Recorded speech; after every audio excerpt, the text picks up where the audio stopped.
On today's episode, it's a good one. This gentleman is coming down under all the way from Pennsylvania, and he is the newly crowned Port Royal track champion, Justin Whittall. How are you, man? We have got this going. Oh my God, hasn't this been a bit of a struggle to set up? It's definitely been a struggle. Oh, bro. Yesterday with the internet no good, and then today you just were silent. We couldn't get your mic working, but here we are. What's been happening, man? Still in race season? Still got a few weeks left? Yeah, got a few weeks left. Got a couple outlaw high limit shows coming up, but season's ending down and time to get ready to head over. Yeah, come right back over. So, I obviously know the National Open. Can you explain how big that event really is? Like, to me, it's just, I look at it as the Outlaw Williams Grove show, but, you know, a bit of the history, like, how big is it for you guys in Pennsylvania, this race? I guess you'd say it's kind of like the Classic over there. Like, it's one of the, okay. I don't know if you really compare it to, like, the Classic, but it's, like, the top 3 crown jewel races in the States. Yeah, you got Kings Royal, the Knoxville Nationals, and the National Open.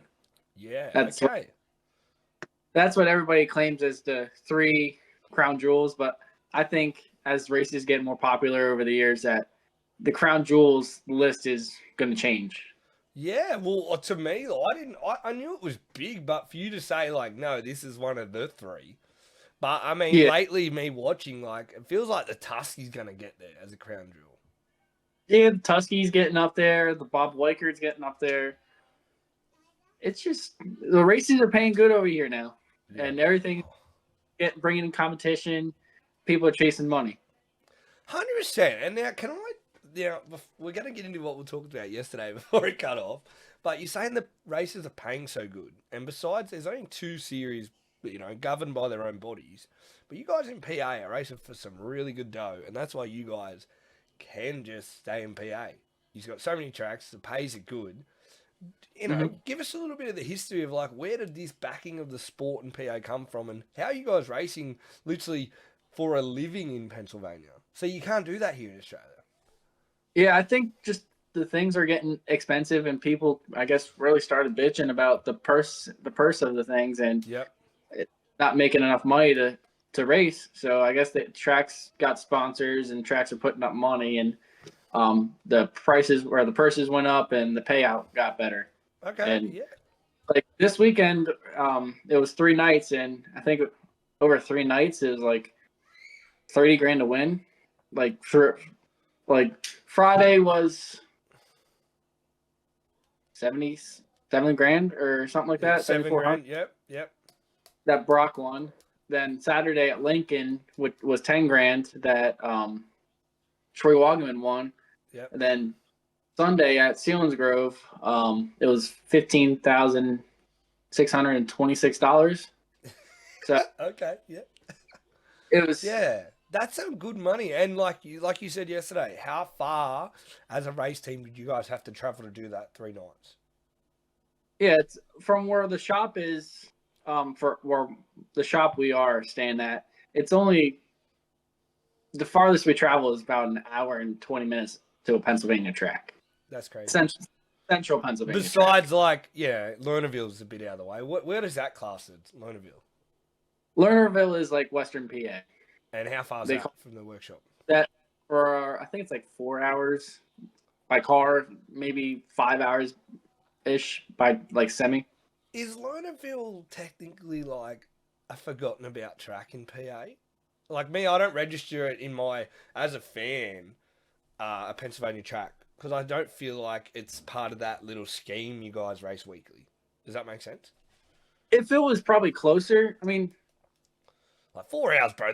I'm still jealous. Like, that's not far. My next track is like, well, Sydney, I don't know what they're doing now. It's like 10 hours or 12 hours that way. Well, that's all I got. Yeah. Oh, there are other ones that are starting to come up now, like country tracks. But if you say, like, you know, if an American, you probably wouldn't even know of them. There's like Wagga, Dubbo, Canberra. But they're only just starting to get these events and sprint cars. They haven't had them for like 20 years, bro. Yeah. So. I don't know if it's forgotten about. It's just, I think it's kind of died down. Like, the racing in Central PA got better, and people stop traveling out farther and start traveling, and just locals not going to different tracks, staying home. I don't know if it's really forgotten about though. Yeah, I didn't mean it forgotten, because I definitely don't forget about it. I love Lernerville. I think it's one of the best tracks ever. I grew up playing the old PS2 game, running it, all the games, all the history of it. I love it. But I would just say, like, you guys race Friday, Saturday, Sunday. It's not like they're going to have a show Monday or Thursday for you at Lernerville. It's just because they're competing against you guys. So they got their own stuff out there, and everybody just kind of like races against each other over here. Yeah. That's a perfect thing to what we led into yesterday. How is there not a Pennsylvania series? How have you guys not just got this market? Obviously, there's a lot of backers out there. Obviously, politics, I hate them, but there's obviously something going on there. But how is there not how can you list all the tracks in PA for me? Like, because you would know them better than me. And could there be a series where it's 3 nights a week, Friday, Saturday, Sunday, every week? There could be, but there's Williams Grove, Lincoln, Port Royal, Baps, Selinsgrove, Hagerstown, which is in Maryland. You got Bridgeport in New Jersey. You got New Egypt in New Jersey. Then you got Big Diamond, Grandview. That's ridiculous. This is out of control. There's a couple other tracks I'm probably and Lernerville. You forgot about Lernerville.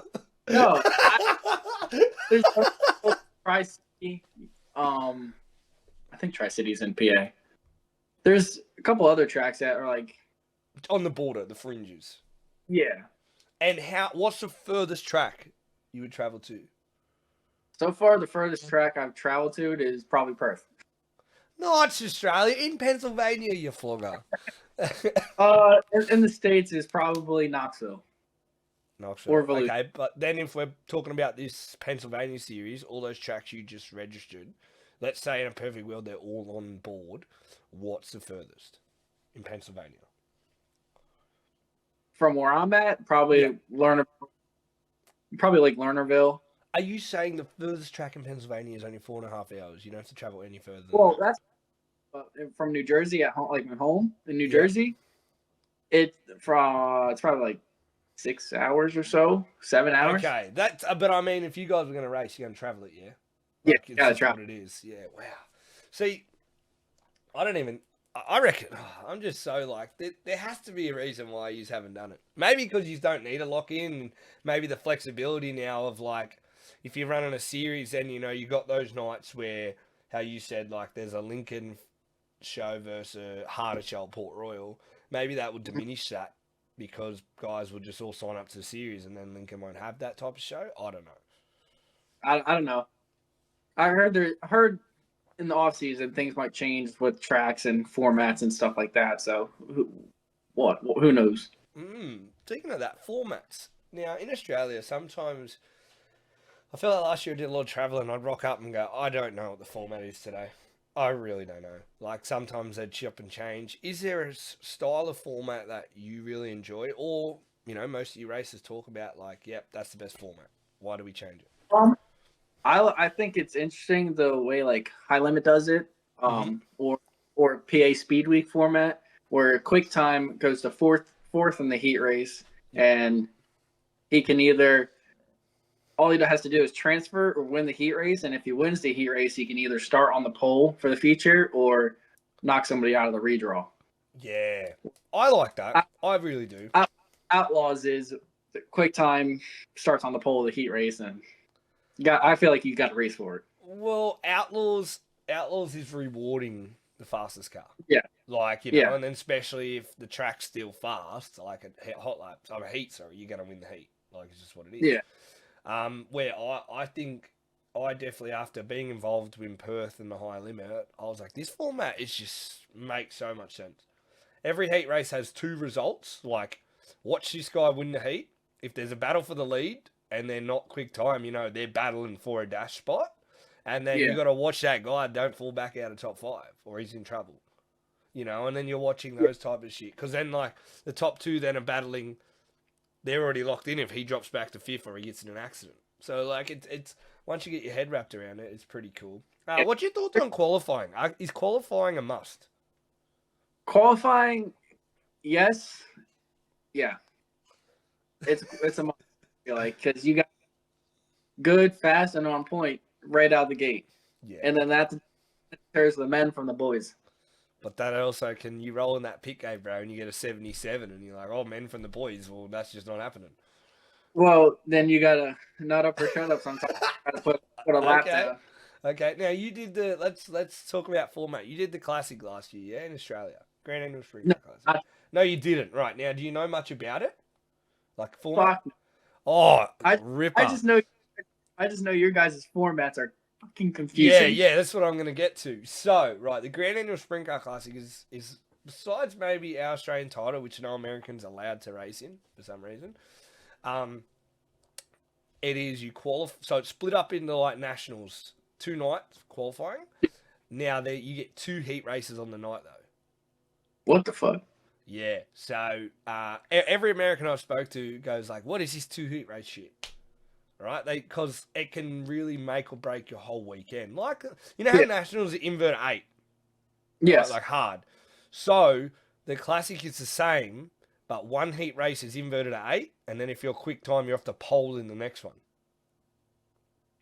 Right? Yeah. So back in the day, I don't know if they've changed it now, but it used to not be as good because you guys would be put deep if you quick time, and then you can't pass anyone because the track's too fast, and then you didn't get points. So now I think it's the opposite. They put your quick time at the front of your first heat because, you've earned it like outlaws.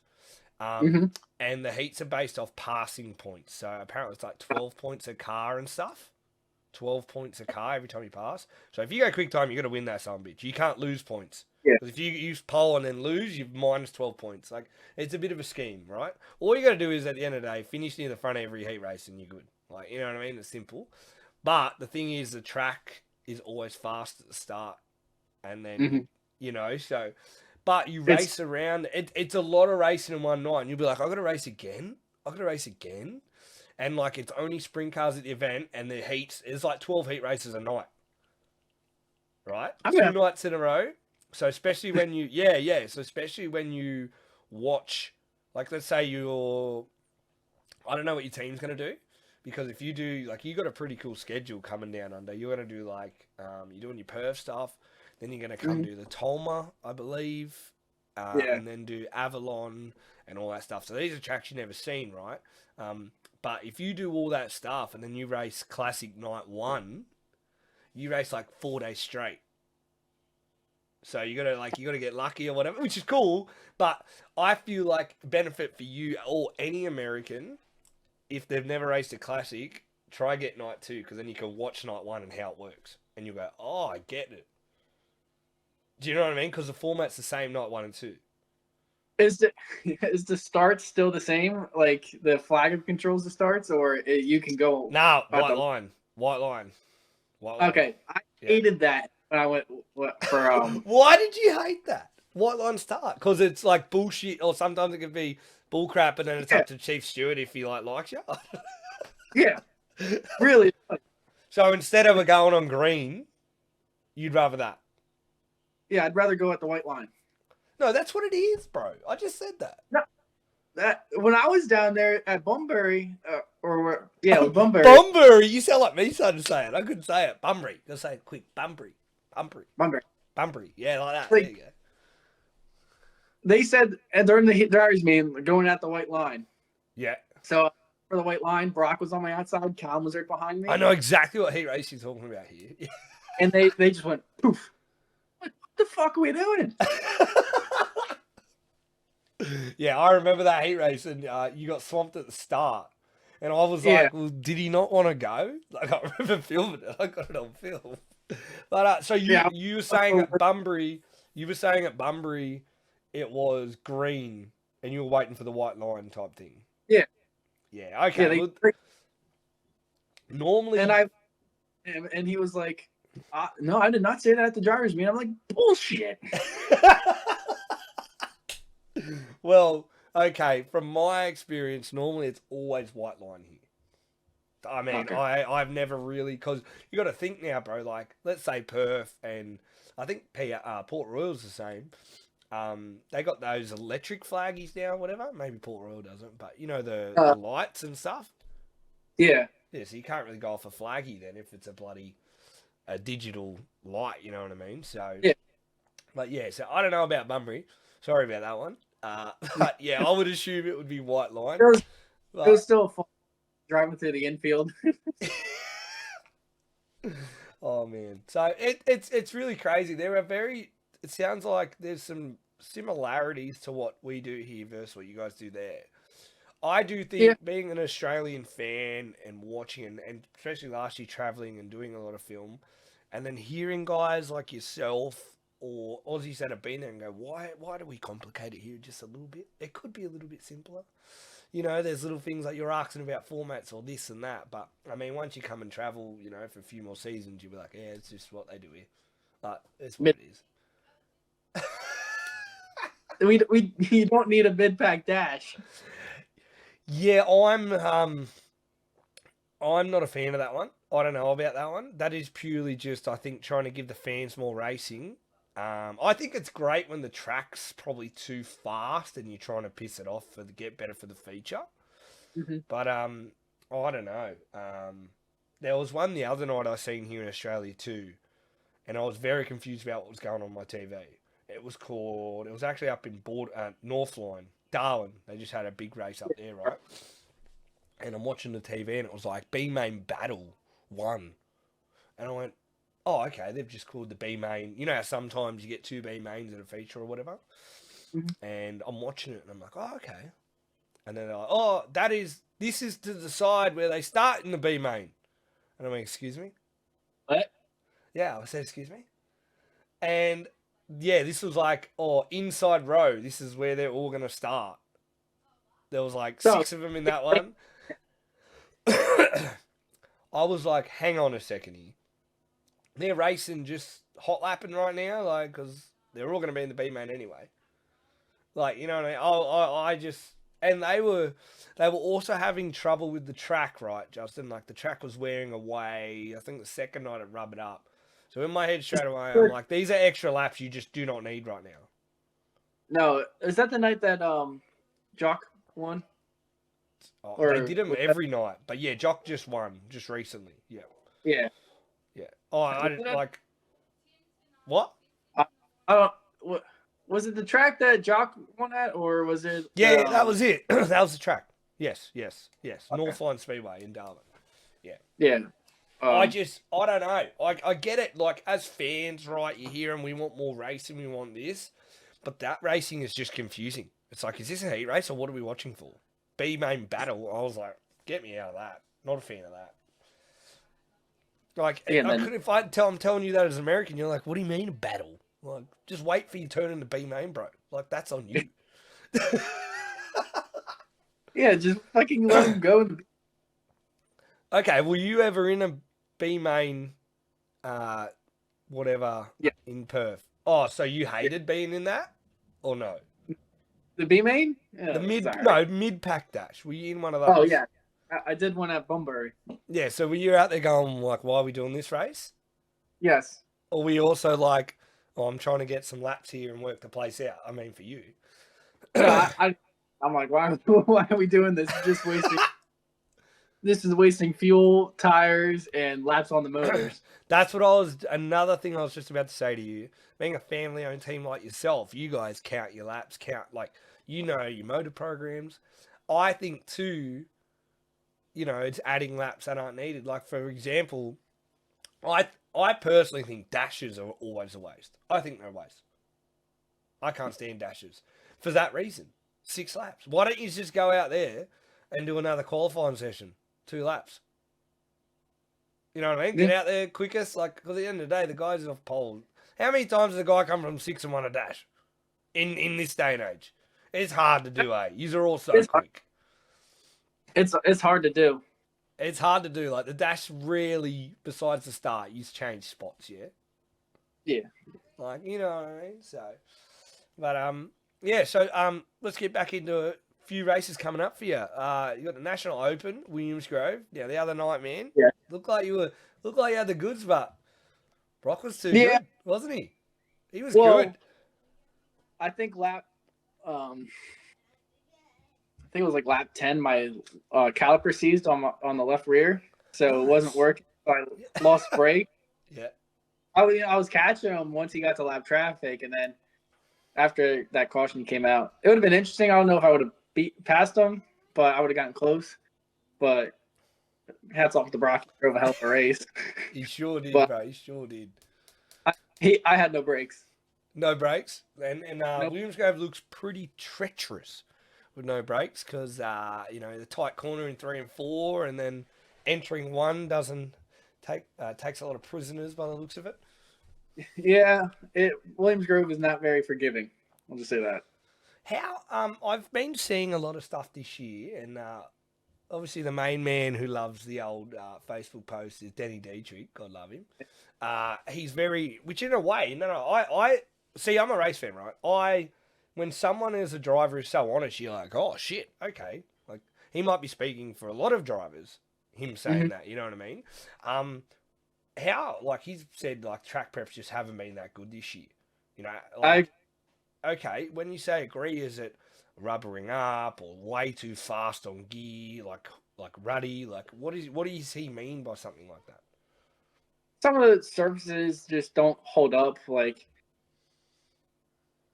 Lincoln looks bad this year. Lincoln looks rough. Yeah, I feel like some races, I feel like we start too early, but I know we're trying to get in and out quick because fans need to get stuff like that.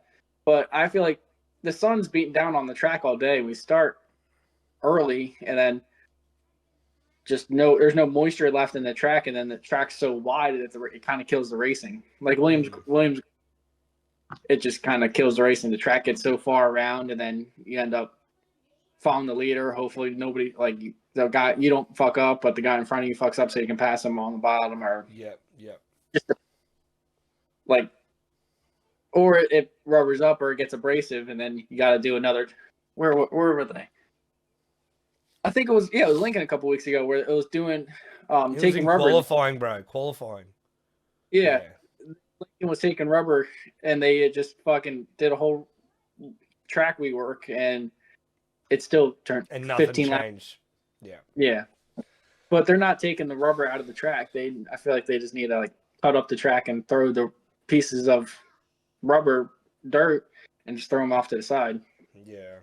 It's one of those things, like you couldn't, I always say, like, you can be hard on track creators, but could you imagine having that job? No thanks. Like, yeah, it's easy for me to say it because I'm just a driver, but they're the ones that are busting their ass trying to get a track to hopefully race good and put on a show.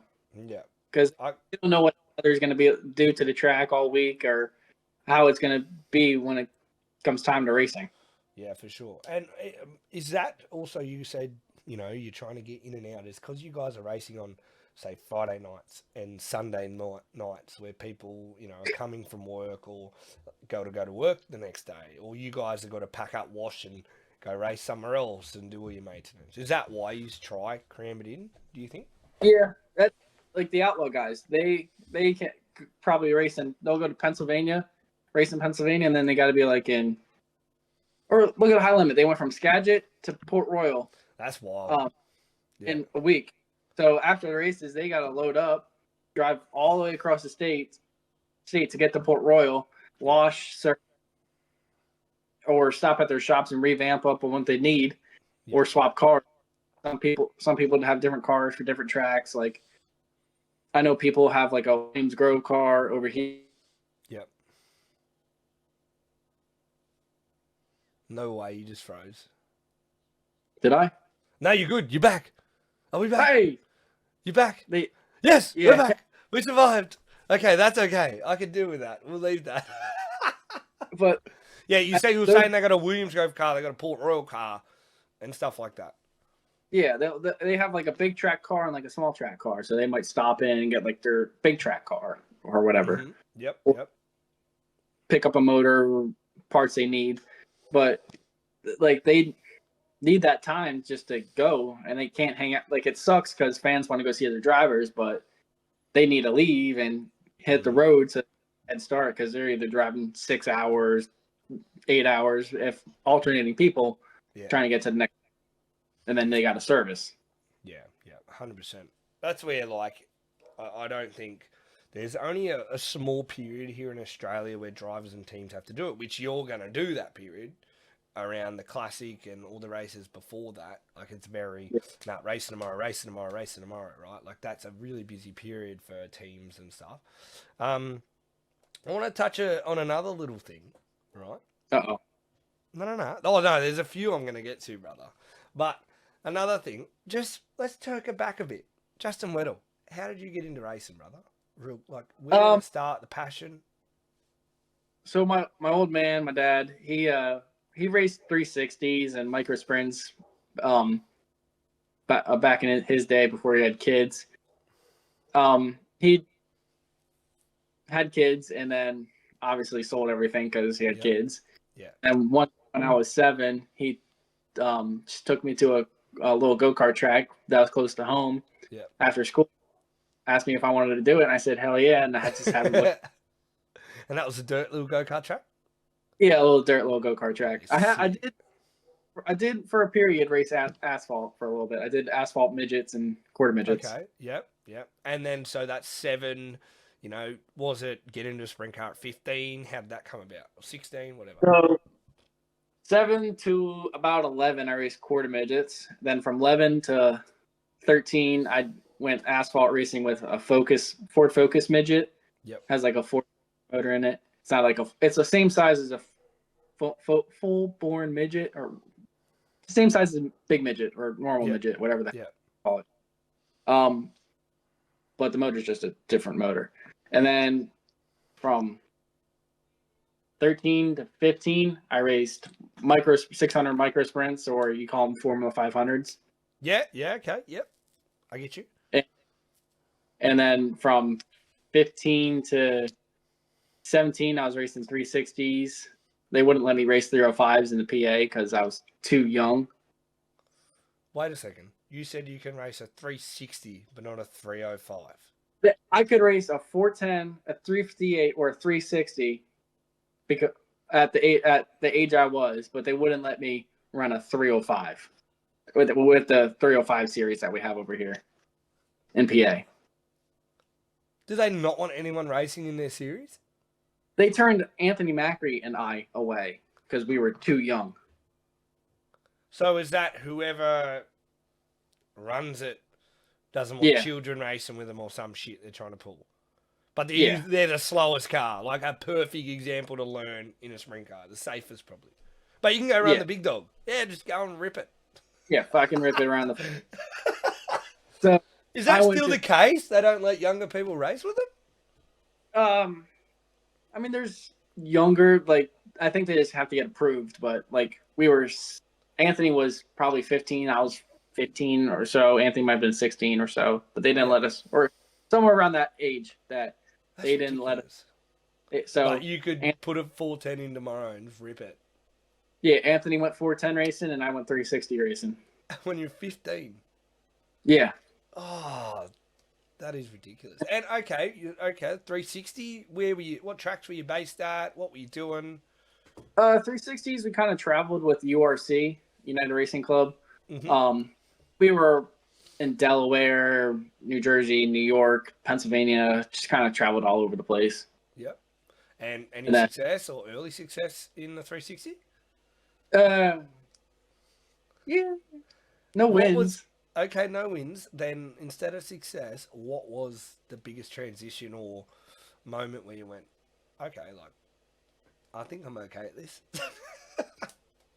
I don't know if there's big standout moments, but like, I was still learning. I didn't have a that was, or like a crew chief that told me what I was doing, how I should be doing it. Yeah. I get you. Until I got to like 410s, where I got a crew chief, like a crew that knew, like, some guys does tire, this guy's the car chief, and I have a crew chief. Yeah. So that, I feel like the past 3-4 3 years, just like we've just kind of been clicking, and things have been going. You definitely have, bro. Last few years, I could just always like me as a sprint car nerd watching everything, and just you go to PA, you're like Justin Whittall. And then when you come out, I'm like, that's that guy. That's Justin Whittall. That I put a face because in PA streams they rarely interview anyone until that you win. You don't see a face at all, which I'm a big like. When I started doing Codeman racing, I really wanted to get the drivers on because everyone focused on the cars, but like, I want to know what this guy's about. Like, if he's a wildcat, you interview him and go, "Oh, he's something special, isn't he?" And you walk on, you always know what you're going to get. You know what I mean? Which is good. I don't mean that in a bad way. You go, he's a character. I like that. Where if you just watch him race, you're not going to know the person behind the helmet, you know? So that's cool. You remember doing interviews for the first time? Like as a younger kid or something, like that procedure? Yeah. Did you Ricky Bobby it? Just... Yeah. I still suck at interviews. I mean, I've gotten better, but... You just got to do these ones, ready? Full credit to the boys. Thanks to the team and the sponsors. And then if they ask you anything serious again, you just go, yeah, full credit to the boys. That's what you do here in Australia. That's actually a bit of a piss take. If you don't know what to say, if you do that in an interview over here, I'm telling you, people will get what you're saying. You go, yeah, full credit to the boys. And you just don't say anything else. And they go, oh, yeah, full credit to the boys. Not even a mic drop. You just go, yeah, just really like to, full credit to the boys. Couldn't have done it without them. And then everyone goes, but people in the fans will know what you're talking about because that's the thing. Big time. So Pennsylvania, things start clicking in the 410. Was it always your father, old man's race team? Old man. The old man? I know. That's a thing in Australia. You've got old men, still an Australian thing. I get that. Was it always your father's race team from the 360 to the 410s? Yes. Okay, so who has the choice in number, colours, and all that? Is that you or him? So, when we first started racing, my number was 7. Okay. And when we went to the midgets, there was already 7. So my dad didn't want to have like a duplicate number. So I just slapped a 6. Even though you Ken over there, like doesn't matter. Yeah. So I just slapped a 6 in front of it, and it's just been 67. Simple, no background to it at all. Like no reasons. I have to say it's the year my dad was born. So okay, there you go. So that makes sense. I like it. I like it a lot. And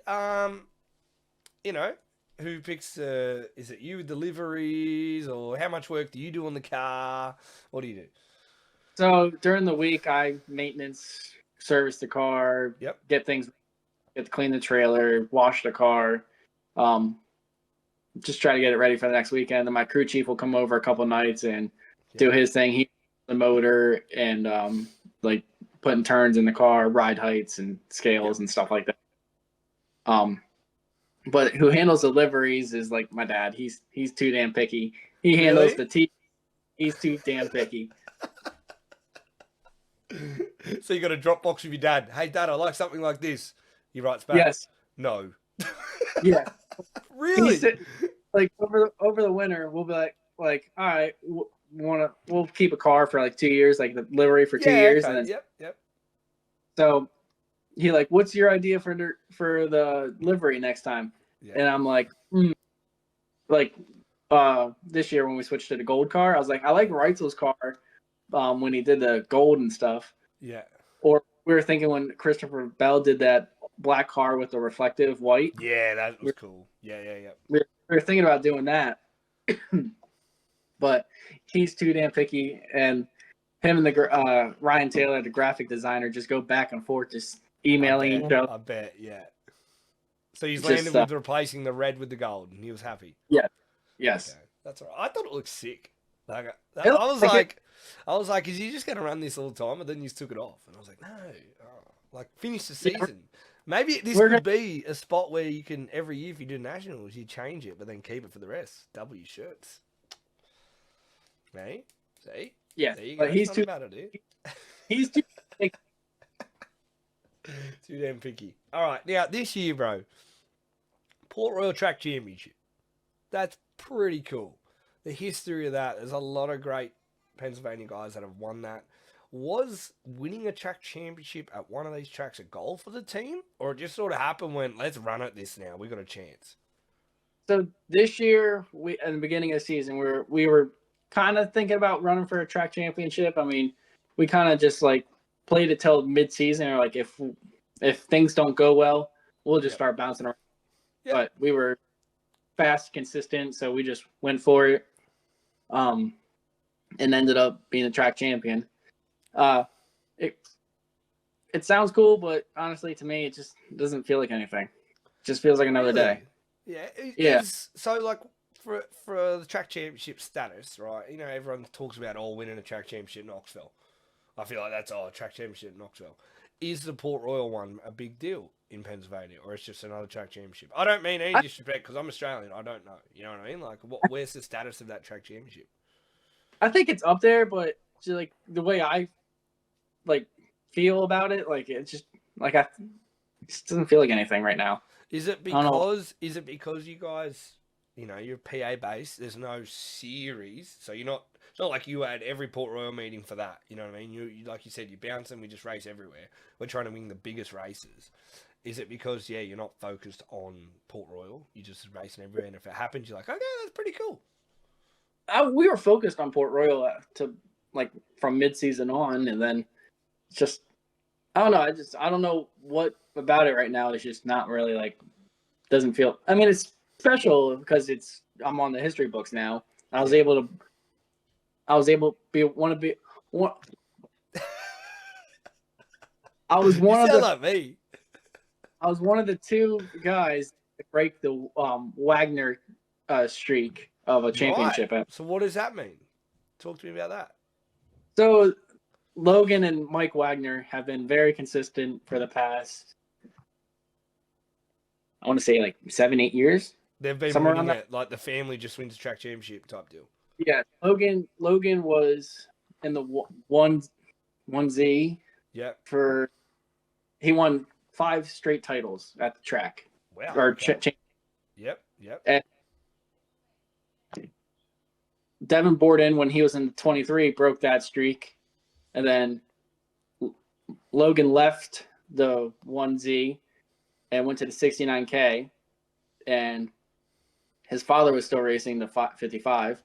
And it was coming down to the end of the season. And his father won the race, or not won the championship. And Logan was second. Wow. Second in point. This year, I stopped it again. Yeah, that's and Logan cool. Finished second in point. Like, even for example, you're just talking about he was in the 1Z car. Like, that's a very, big PA car in the history of it. It does seem a lot. Pennsylvania has a lot of these cars. Pardon me. I would say, like Perth in Australia, I feel like they're starting to get a lot of teams where it's not a family deal. It's a team where, like, no, we want a driver. And that's similar to PA, like with you got the Kreitz car, you got normally the Throne car, you've got the one Zierfoss is in now, the 27, the Wagaman's in, and I'm thinking about probably that. Is the 1Z car, does that run anymore? I don't think so. The 1Z is done. They doesn't run anymore. Okay, yep. So that was one, and then. Yeah, that'd be about it, eh? Are they normally the cars that everyone's chopping and changing, or they're a race team looking for a driver? Yeah, they're teams looking for drivers. I think some of them are kind of like set in stone, like Danny Dietrich's. Yep. It just really depends on who's available. Like, if they're not meshing, they'll let the driver go and put someone and do better or better their team results. And what's it like over the few years? Like, for example, now, like Ryan Newton's been in PA dominantly, and there was Alex Adard as well this year. Last year, Callum Williamson. What's it like when you meet all these Australians? I know you've met Australians in Perth, but I mean, like, when the Australians come to you and race, and you talk to them, what's that like? Are you like, yeah, bud, it's not like home? Or something, you know what I mean? Honestly, I honestly barely talked to them when they came over. Like, I talked to Callum a little bit. That's how I ended up getting the ride in the 21. Right. I asked Callum, like, when he went back home, and it was our auction, like, do you want some help? Like I didn't want to sit around at home. I just wanted to do something. Yeah. I asked him and Brock if they know anybody looking for a driver, if they need help over there, and said that somebody was looking for a driver, and met. That is, of course, Mr. Williamson set that up. What a legend! How good's that? Yes. Now, I feel like that's a great transition right there. So Cow, whatever, helped you just with the contact, and then you got talking to the family, RBH Group. I think that's the team's name. You'd know it. I always get the letters mixed up. That's on me. Okay, so how was that? This is your first time doing something like that. Reaching out, hey, I'm an American. I want to drive. And then, was that a weird feeling to do that, or your people you never met? How did that go? So Callum reached out or met the one guy, Troy, that works on the cars. Troy Lawson. He used to race the 21, but then retired. Retired in a way. Yep. And they were met at a go-kart meeting, I guess you guys call them. Yeah, go-kart. Yeah. Yeah, so they were there, and he said that I was looking for a ride, and they were starting the team back up. So I was racing Bridgeport on a Saturday, and I won the race. And after the Monday following, they called me, reached out, and then we started talking on the phone, and they asked if I would like to be their driver, and I said, hell yeah, I'd love to do that. Hell yeah. And my next message was to Brock and said, I'm coming over with you.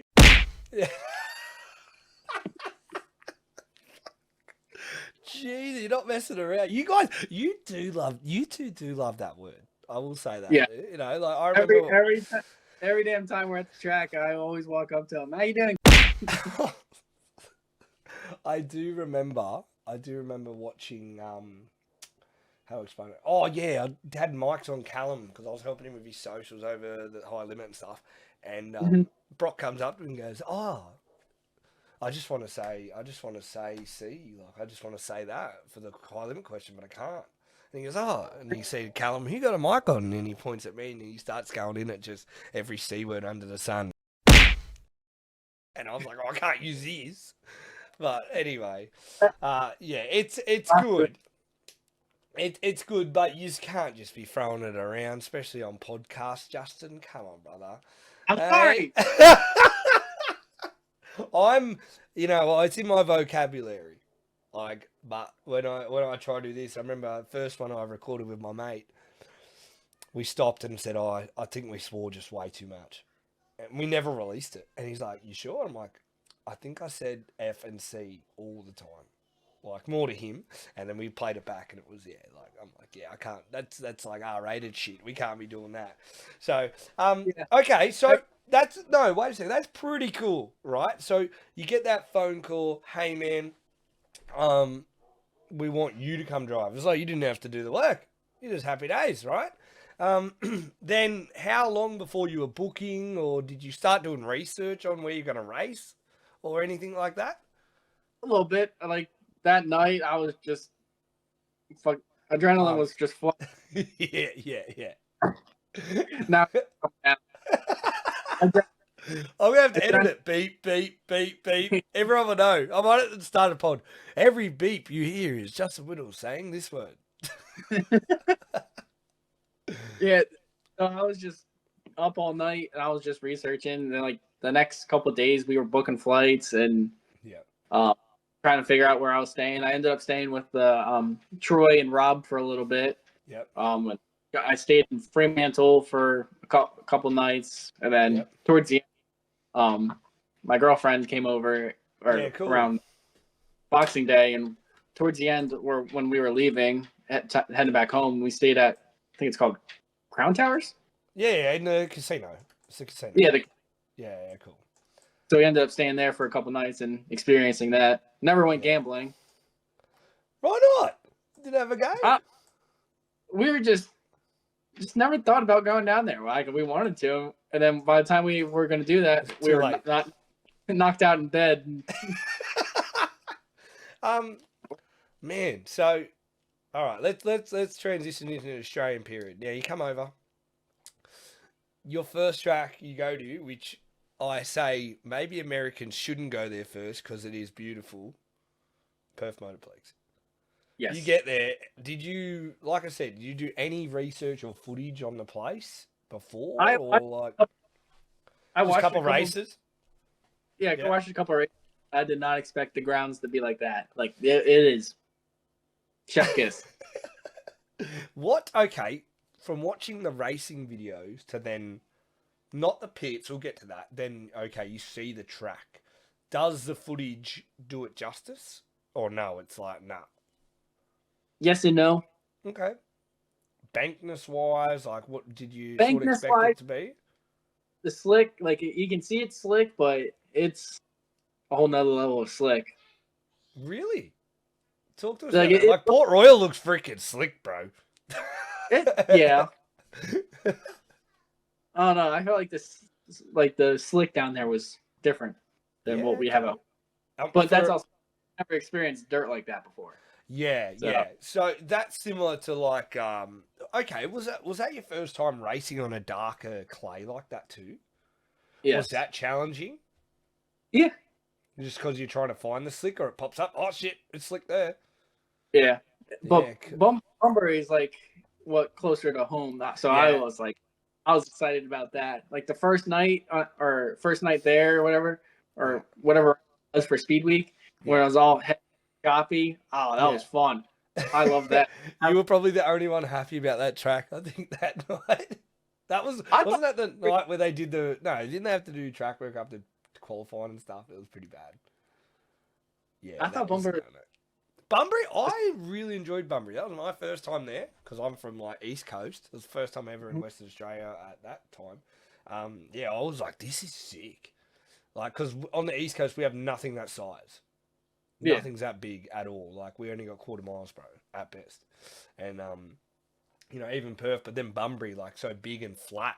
Like, it was like, I reckon that would be the closest thing to an American racing an Australian fan could get. Yeah. And I know Perth is big and good.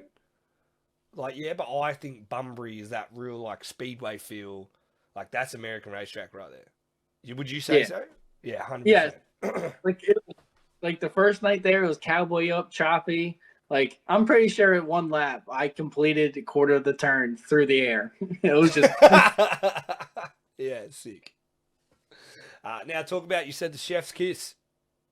The pits. Oh, the pits at Perth. That is nice. Like, tracks around here should take notes. Like, that is... Hey, isn't Lucas Oil in America similar to that? That looks I've never been nice.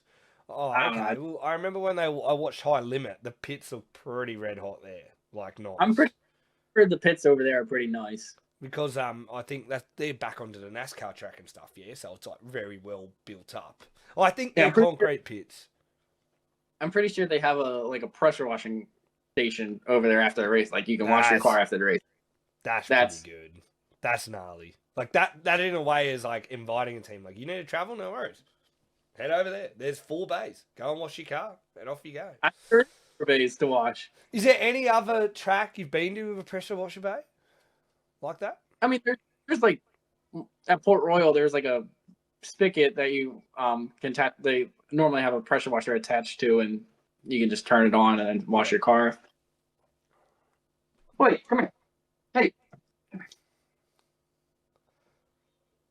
Bro, I thought that was someone sitting in that chair at the back. What is that chair at the back? That is wild. What is that? That? Yeah, what is that? Don't tell me you're going to wear that or something. That is wild. What is that? Wait. Is that his dog suit? Oh, it's a bear! Oh, what the... Get that off my screen, gross. Oh, you guys are wild. Oh, is that that's a real bear? Yeah. Oh, you guys are wild, bro. And that's a, what, full body of a bear? Like, you use a rug? Yeah. It was a bear we got, or my my dad got in Alberta, Canada. You're allowed to do that shit? Yeah. In Canada, you can shoot a bear. Yeah. Oh, that's a big black bear, eh? What's that? That's just I forget what kind of duck, but a duck. Yeah. Oh, you're hunters. Oh, Yeah. This is new to me. I wouldn't even know how to hold a bloody gun. No idea. Another one? Yeah, that's the bear from Alberta. Oh. And What then, else you got? A deer? Yeah. Oh, it looks like it's looking at my soul, bro. What are you doing? Oh, that thing is soulless a long time ago. Or you got just Oh, that's pretty skull. gangster. That's pretty badass. What else do we have? Get down here. I got helmets and shit. So this is like, what is this type of room to you? This is the man cave, I guess. The man cave. So is the iRacing set up or what? Yeah. Right over there. Oh, that's where the bear plays iRacing now. Right. Okay. Yeah, I haven't played in ages. I'll have to set it up with you. I'll do a pole shootout challenge. Get that in you. Just feed you right rear. No, you wouldn't. Oh. I don't know if maybe if I lapped you. That's about it, maybe. You could catch it. All right, speaking of that, let's transition. Before we get back to Perth, I was going to ask you. Now, this year winning the Port Royal Track Championship, there wasn't easy nights there, brother. There was one yeah. I got it. Hey, when it first happened, I went, bruh, this guy's wild. You and Mr. Wagner got into it for the lead. Now, racing incident, I don't know. Bro, that was wild. Can you talk to me about what was going there? And like, to me, see, I watched that and go, this guy really wants a track championship. But you're just racing for the race, you know what I mean? And yeah, racing for the win.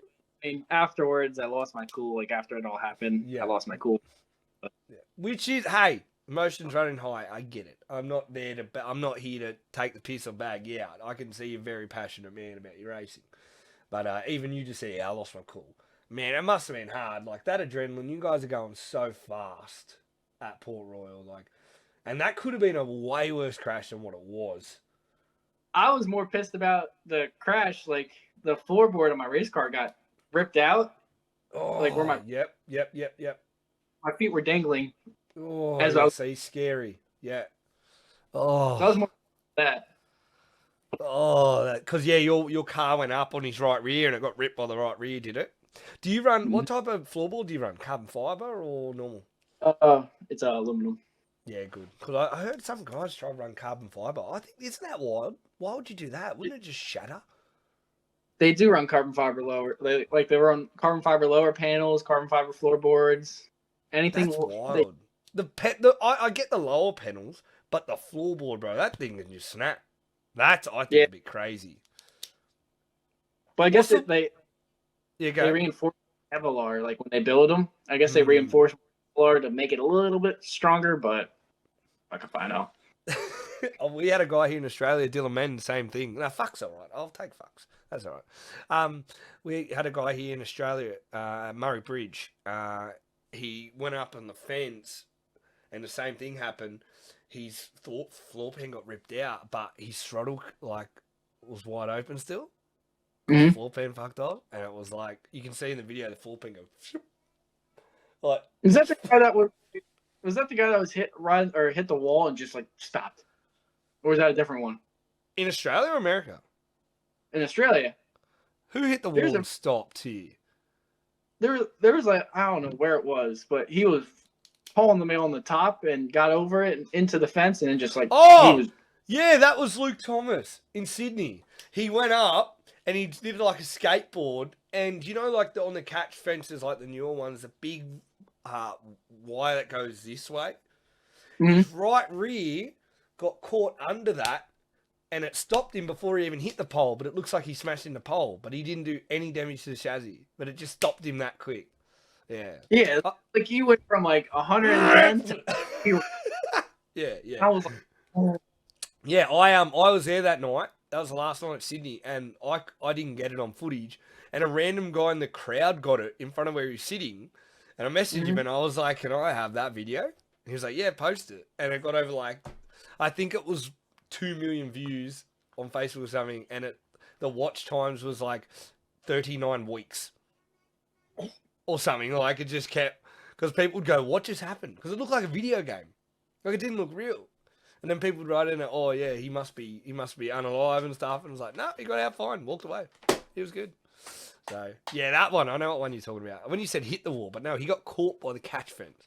So technically the catch fence did its job. Yeah. But honestly, like to an absolute extreme level of catching him. Honestly, I think your guys' tracks over there are way safer. Well, what do you mean by that? Do you mean the materials, the fences? What do you mean? Like fences, the like no openings in the track. Like, yeah, that is wild. You guys still have that. Oh, Port Royal one. If you get something wrong and that breaks, you are cooked. I left the park at Williams Grove. I did see that on a video. I did see that. I landed next to a tree. Next to it, or like you hit the tree? I hit the tree and landed right next to it. Like the tree was here, I was here. This is the one thing I don't know. 2025. Why don't Williams Grove have catch fences? Like what's going to change the racing? It only helps you guys, true?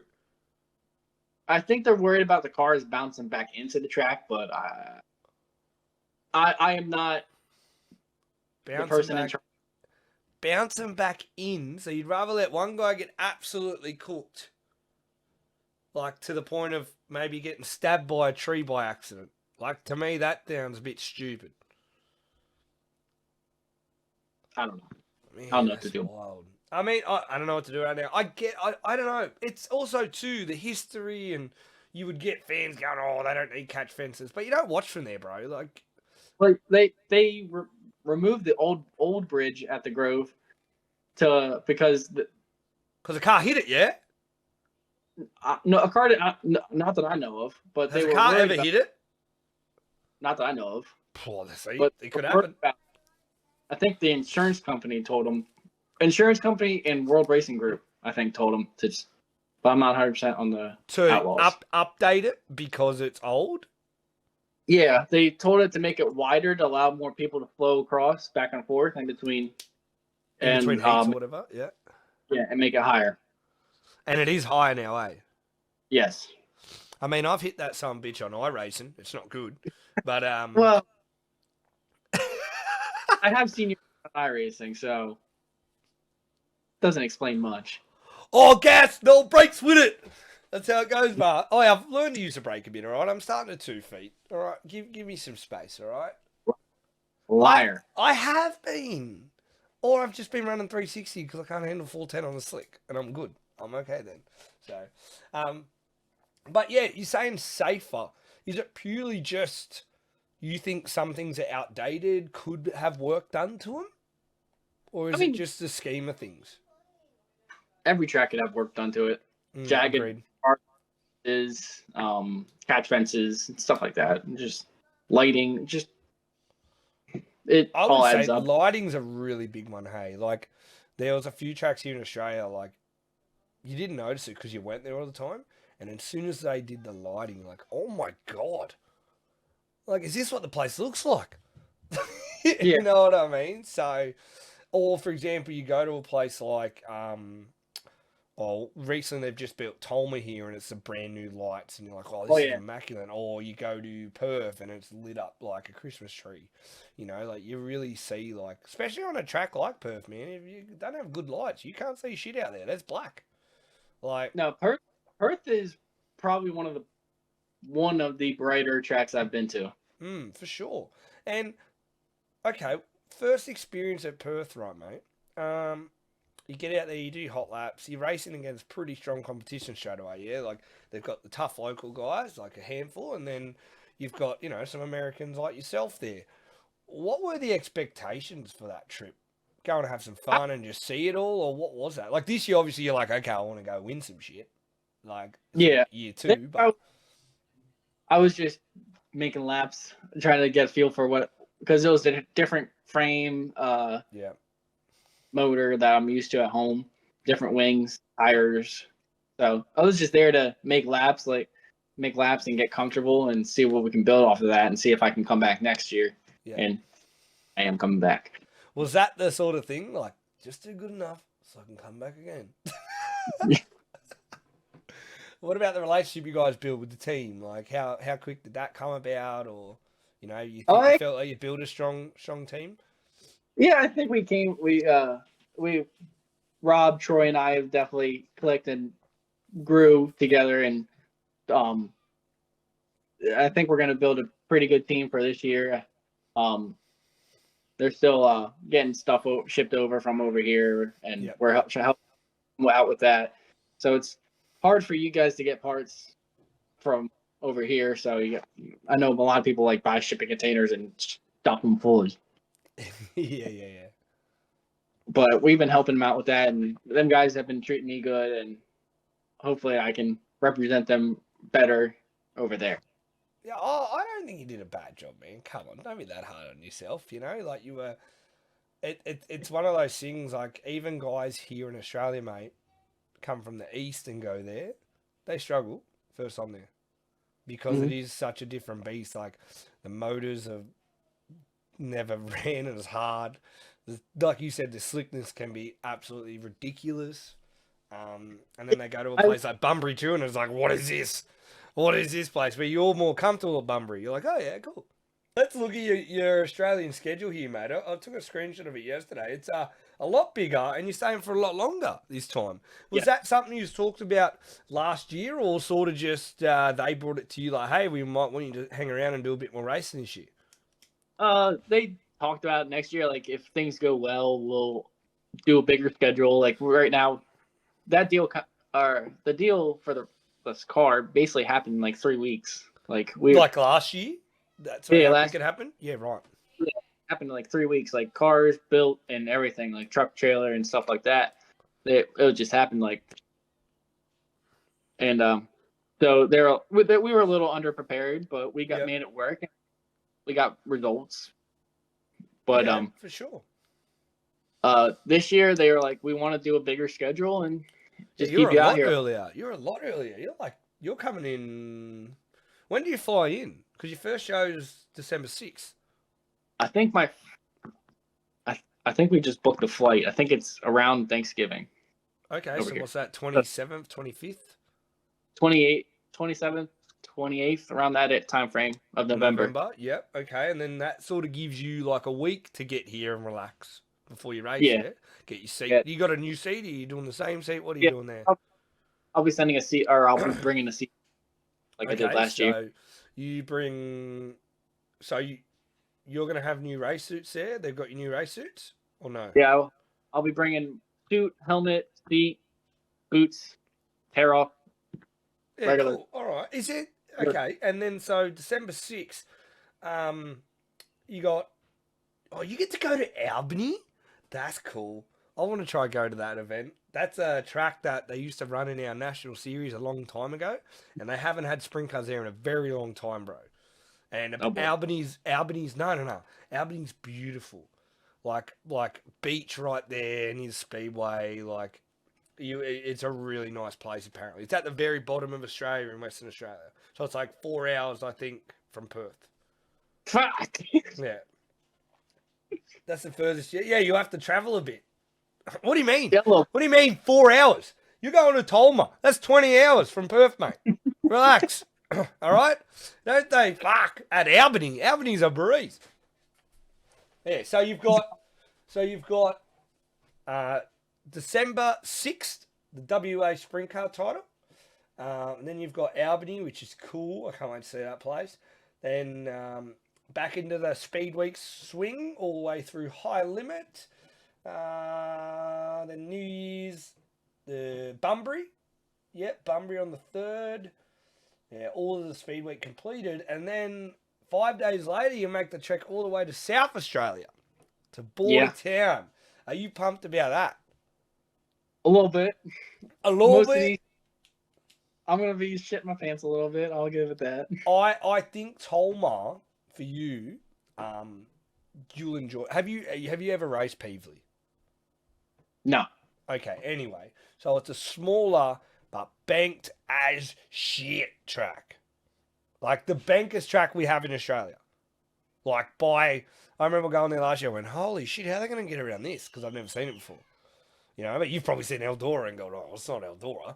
But, you know, but yeah, that place was cool. 2 nights there will be really good to get your head around the place, because last time I went, it was the second time they ever had a sprint car show there. So a lot of the guys were first time there and did the same. Like, oh, this place is gnarly. But it's what they did right. They built the track first and didn't build everything else. Like there wasn't really much fans and stuff, but the track was mega.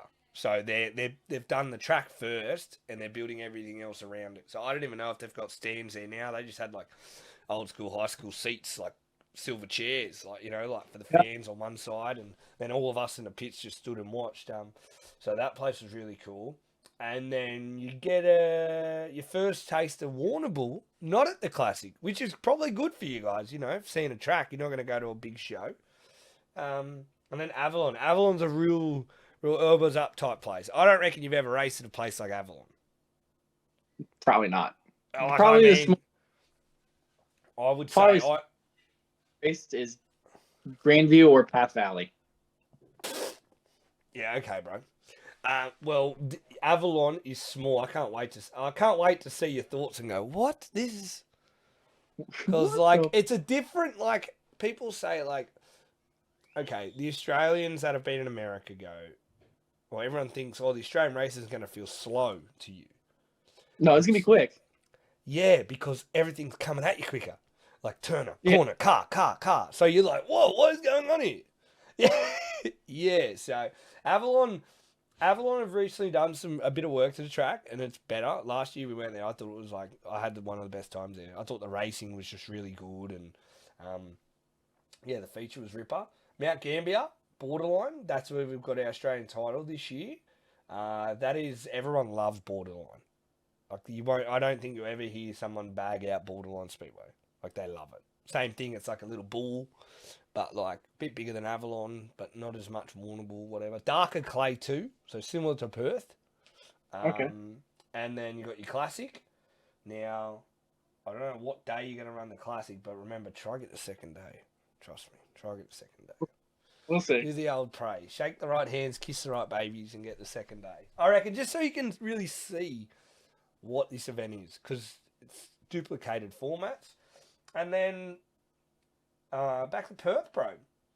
You're literally here for what? Like 2 and a bit months, bro? Yeah. Are you keen for that? What, are you bringing over anyone? Your dad coming? Your partner coming? Like, what's going on there? Like, you coming on your own? My mom and dad are gonna come over for a little bit on the West Coast, and when we go to the East Coast, they'll come over and do that. Cool. Yeah, cool. And then my girlfriend, I don't know when she's coming over. She hasn't decided when she wants to. Okay, yeah. Well, when they're in Perth, you're near the beach and stuff, obviously. But when you're where you're going east, you can drive to the beach, but it's country. Like, I'm used to that. Warrnambool's cool. I really think you enjoy Warrnambool. I think it's one of the town is like, just gets so around the big Classic event, and it is closer to the beach than others, like pretty close, and the town is big. Like, you just go, oh, this is cool, and then the track's only like 20 minutes down the road from the town. You know what I mean? So that's really cool. Big party after. The party? Yeah, I heard there's a big party afterwards. Look, I feel last year was pretty good. Don't get me wrong. Yes, it was a good one. But there was a few years there where it wasn't as good. But last year you did a good job, so I was happy about that. And why it will be okay is because the Australian title, right? For not you, because you don't race an Australian title, but the teams that race Classic, the Australian title is only like 2 hours from that track, so they don't have to travel. They'll probably stay in Warrnambool.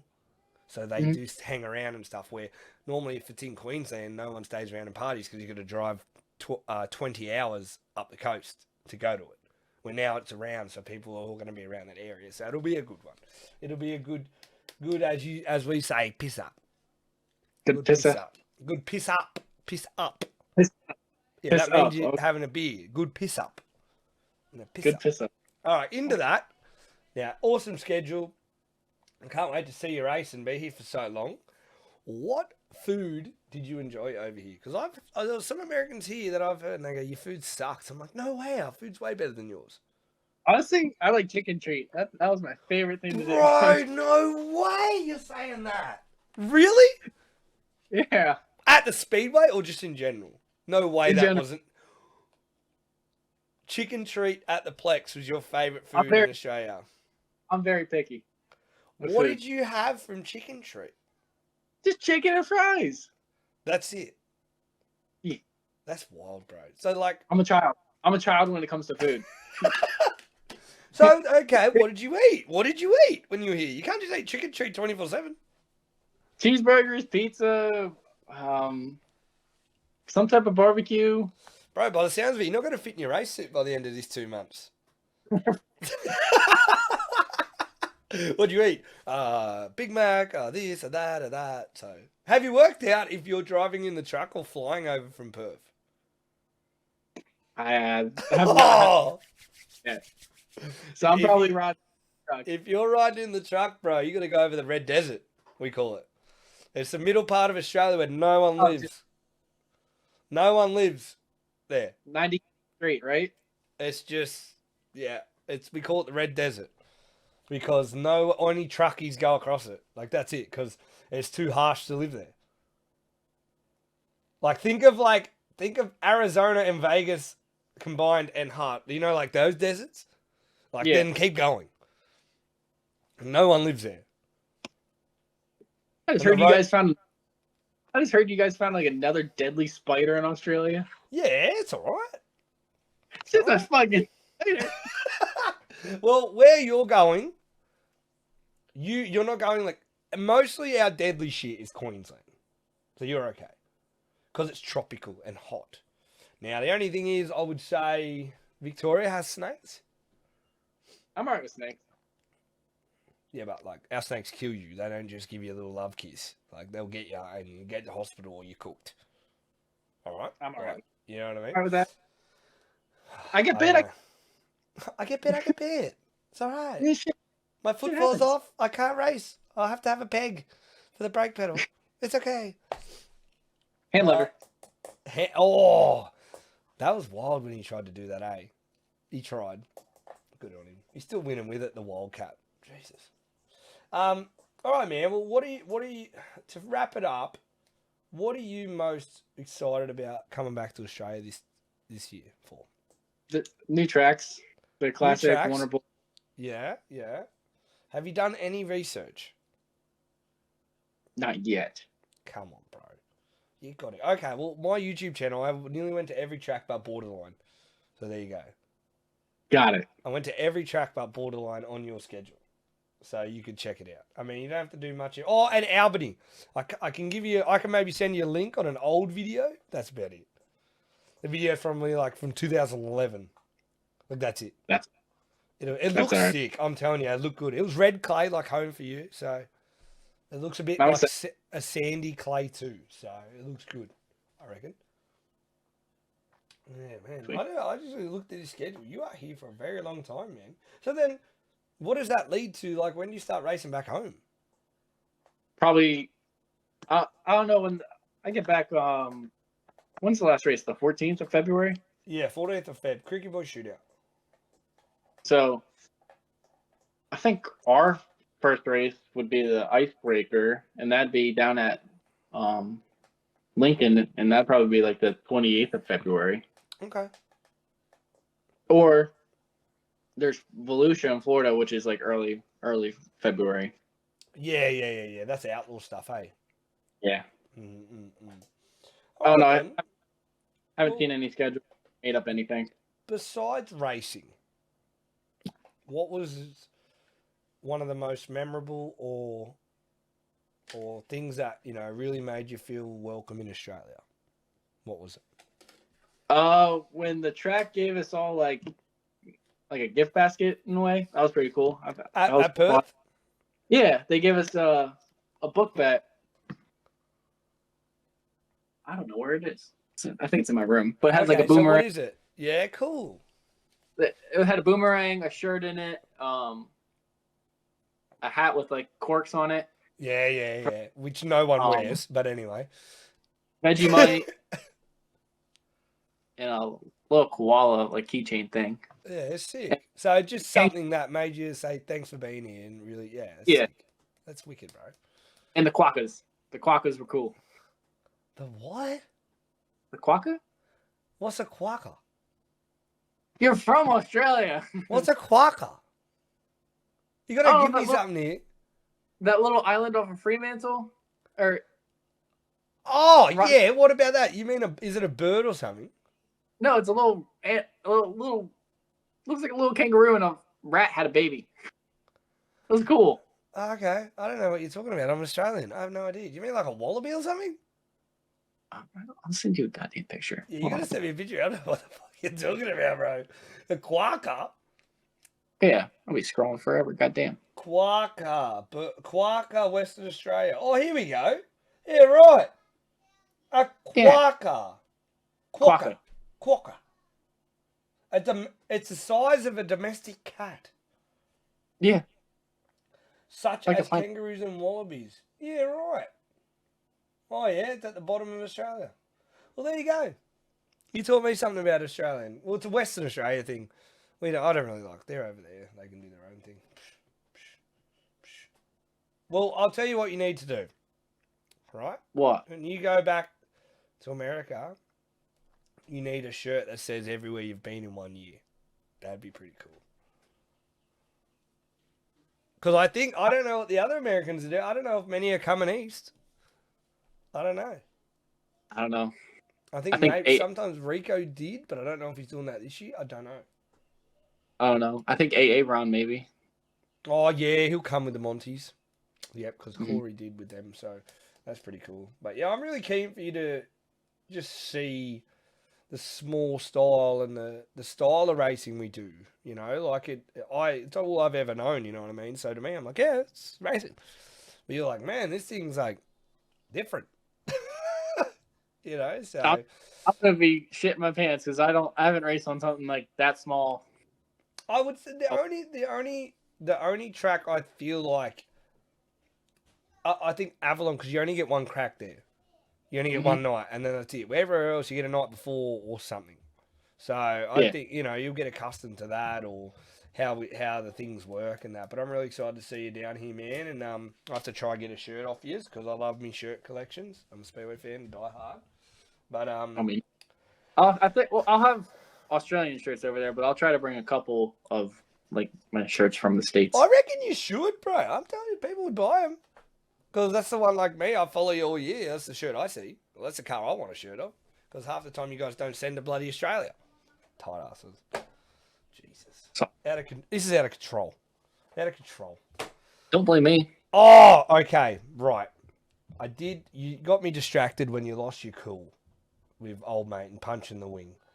What was the night like? This could just be a clip. What was the night like when you were leading by 7 seconds and the tyre goes down, bro? Oh, I was pissed. Oh, bro, that image of you sitting there on the track. Oh, bro, that hit hard. That was wild. That's my luck. Did you know you had that much of a lead? Yes and no. Why? Give me more. What's yes and no mean? Like how? I just felt like somebody was there the whole time, so I just kept pushing and pushing and pushing. Yeah. I probably relaxed not really like relaxed, but like slowed myself down. Yeah. The last 5 or so laps. And I probably would have been all right, but... Yeah, but how do you know? Like you said, how do you know that if I relax, the guy's under you? Like, feel like the late model guys and get those like sticks and... All these ones. Down. Yeah. Yeah. And is it like that when your track rubbers up like that and you feel your tyre going away, you start to feel the vibration of it, or how do you explain that? I didn't feel anything. No vibration. Oh. I think I hit something sharp in the track and it just... Oh, so you don't even think it was like ready to go? No, it was definitely not ready to go. It's just, it wasn't even... There was rubber out there, wasn't there? There was rubber out there, though. No. Oh, well, I thought it was a rubber night or something. Like, I remember watching it back, and I'm like, he's 7 seconds, he's out of here. the tire when we found a chunk of it like wasn't It looked good. It looked good. So there must have been something sharp or rock just sharp enough in the track that I hit it just right, and it just. Right. Was that a hard watch? Like you watch that back and see how far ahead you were? Yeah, it just replays in my head. Oh, and you got to think, like, I know you said the Port Royal Track Championship, you're not sure about it, but like you had those type of nights, bro, and you still won it, so you did a good job. You know Yeah, what I mean? Like, not many other guys could have won it and had those type of nights. So, yeah, that's wild. It's wild. All right, man. Before we go, anyone you like to thank in your journey or your Australian family now or anything like that? I'd like to thank Rob Hare, Troy Lawson, Caden from Australia. Those guys been busting their ass, Dan Jazzy. And then my mom, my dad, everybody that supports me over back, my girlfriend, even though she wants to kill me half the time. But no worries, bro. Well, thanks for coming on and dealing with the bit of trouble we had.